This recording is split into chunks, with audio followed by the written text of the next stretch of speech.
1920 সালের 23শে March British ভারতের আইনসভায় pass হওয়া ঢাকা বিশ্ববিদ্যালয় অ্যাক্ট 1920 এর অধীনে পূর্ব বাংলার প্রথম বিশ্ববিদ্যালয় হিসেবে ঢাকা বিশ্ববিদ্যালয় আনুষ্ঠানিক যাত্রা শুরু করে 1921 সালের 1 জুলাই।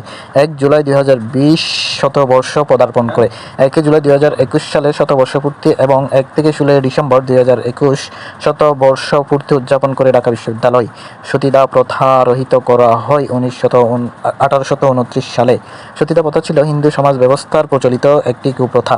এই প্রথা অনুসারে স্বামীর মৃত্যুর পর তার বিধবা স্ত্রীকে শবের সাথে চিতায় দাহ করা হতো। এতে সহমরণ বা সতীদাহ প্রথা হিসেবে আখ্যা দেওয়া হতো। লর্ড উইলিয়াম বেন্টিং 1829 সালে সতীদাহ প্রথা বিলোপ করান।